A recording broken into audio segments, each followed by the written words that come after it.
Sorry sir, இந்த விஷயம் உங்களுக்கு வருத்தத்தை தான் தரும். இன்னும் நீங்கள் 8 மணி நேரம் தான் உயிரோடு இருப்பீங்க.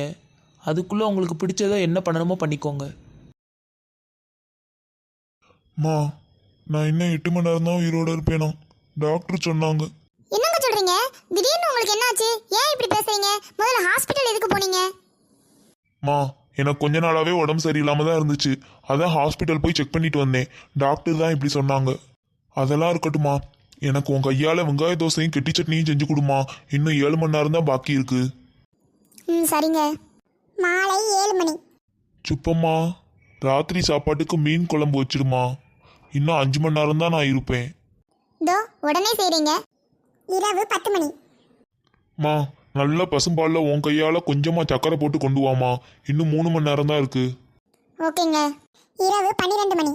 சுப்பம்மா, சுப்பம்மா, சுப்பு. பேசாம படுங்க.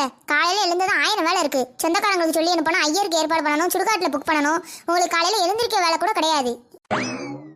இந்த காமெடி பிடிச்சிருந்துச்சுன்னா லைக் பண்ணிட்டு மறக்காம சப்ஸ்கிரைப் பண்ணிருங்க ஃப்ரெண்ட்ஸ்.